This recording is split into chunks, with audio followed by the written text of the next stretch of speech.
today's video, I will be showing you how to do a colorful abstract design using watercolors and some acrylic paints over some white gel polish.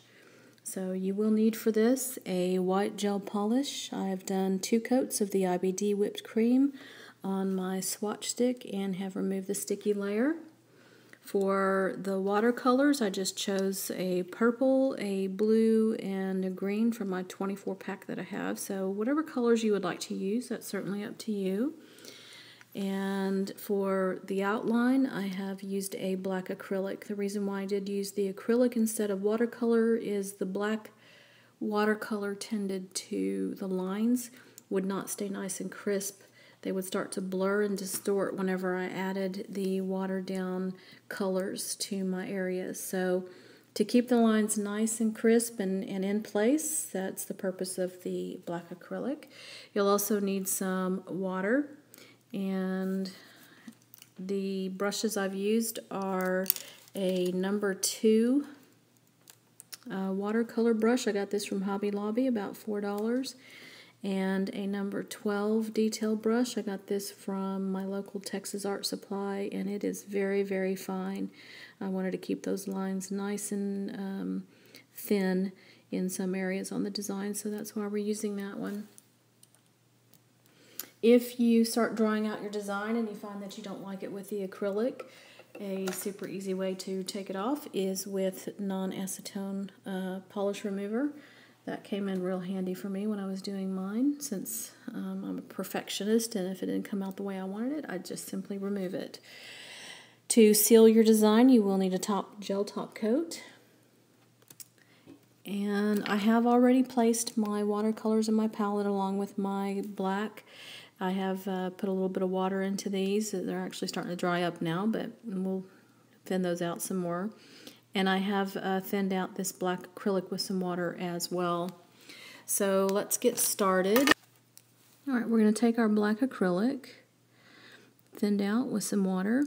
You want this as thin as possible on the brush. You don't want to load up and have a ball of paint at the end of your brush. You don't want that. You want it to be very, very thin.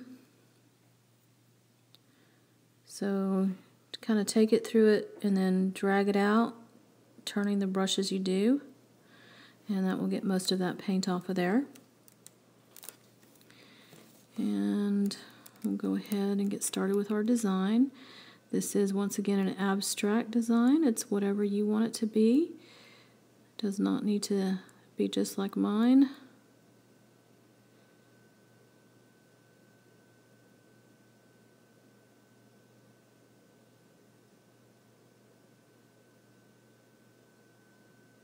I did try to vary up the thickness of the lines on these to add more interest.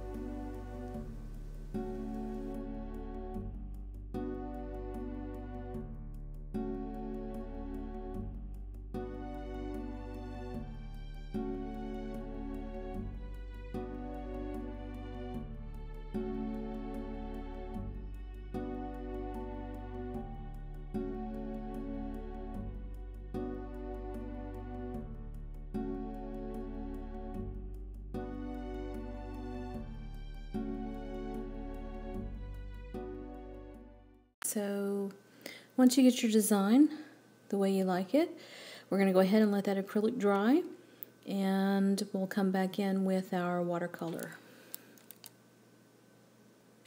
Alright, now our acrylic has dried. We're going to go ahead and come in with our watercolors.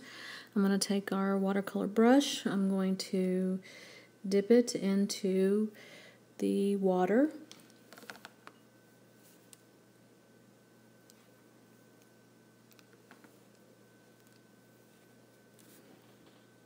I'm going to blot it, dip it again, come into our green,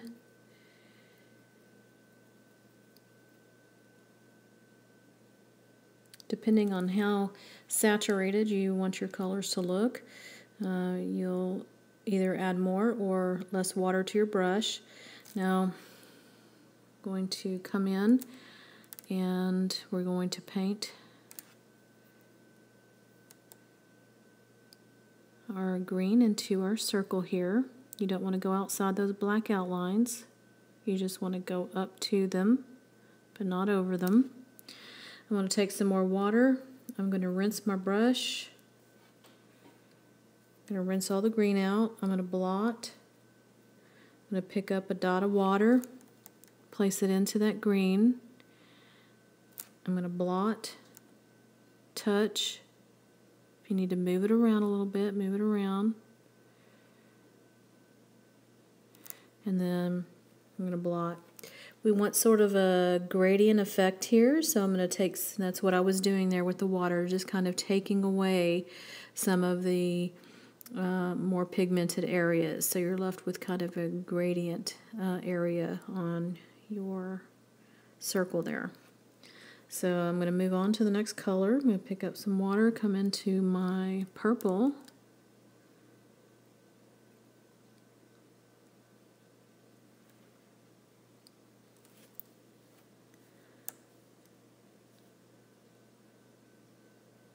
And my purple. Again, you don't want to go over onto those black outlines. Just enough, just to kind of push up next to them. I'm going to rinse it of the purple, blot, pick up a spot of water, come in, and we're going to move it around, again giving it that kind of gradient effect. I'm going to blot, come in and pick up a little bit more.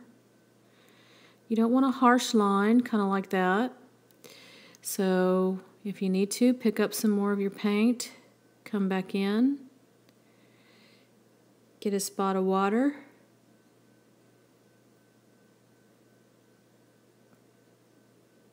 move that around,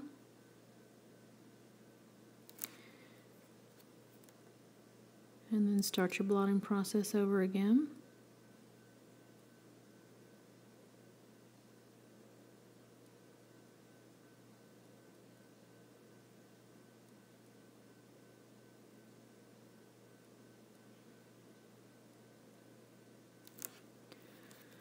Alright, so you have our purple. Come in for our blue.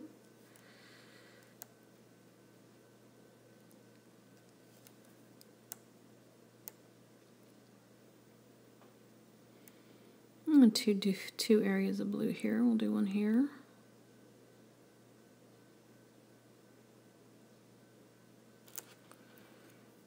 Rinse, blot, pick up some water. Place in there, kind of move it around. Sometimes you'll see once you add that little drop of water, it'll form kind of a outline. You don't want a harsh outline in there. You want this to keep this as kind of soft and muted as possible.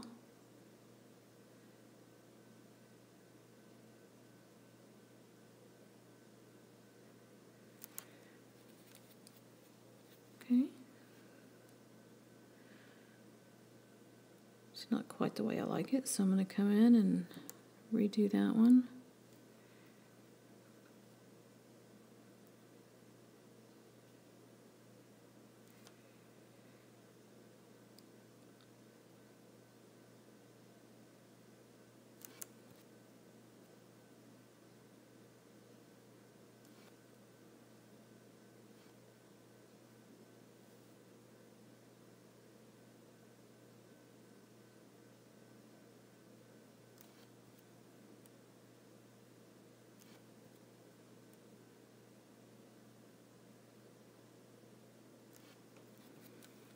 Alright, there's our blue.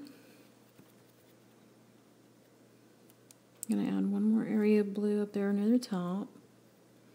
Actually, I think I'll add the green. I like the green. I'm going to put that one here.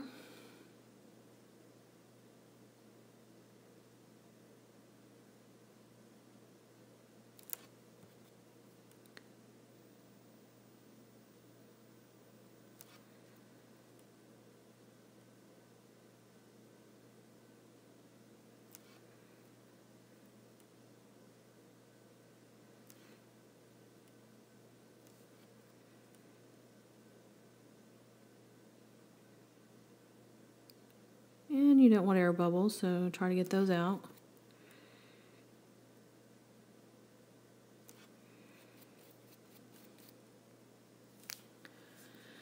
And there we have our filled in areas.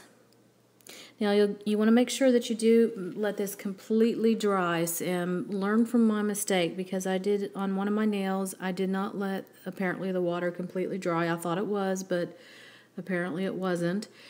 And about 3 days after I had the top coat over it, it started to wrinkle on that area. Now I never did get any lifting on the area like sometimes you'll do if something underneath is wet, but it did wrinkle.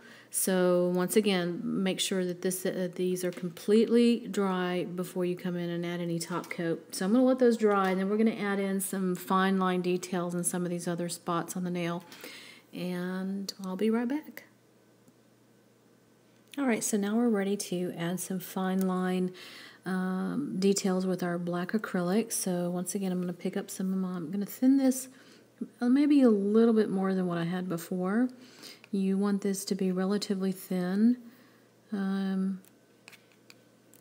don't want thick lines, you want very, very thin lines. So, and I want them to be lighter than the stark black as well, almost like a gray. So picking up some of the black, I'm going to come in and just kind of take some of it off the brush. And then I'm going to come into one of our little areas here. And with as light a hand as you can and a light a stroke as you can, we're just going to form some lines here.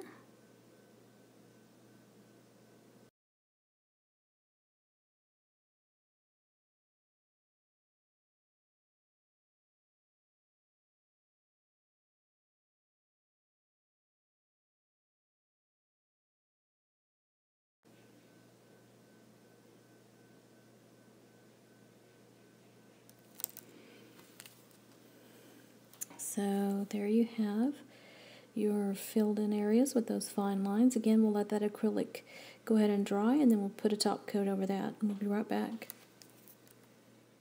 Alright, so here we have our top coat over our finished design, and nice and shiny, set in place.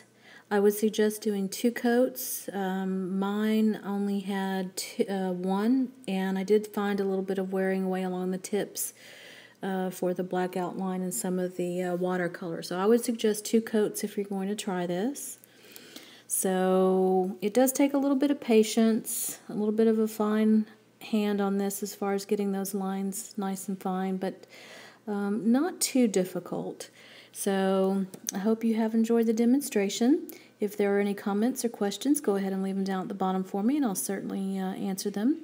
And you can visit me at my blog, 10littlecanvases.com. And as always, I do appreciate your support. And until next time, I will see you later.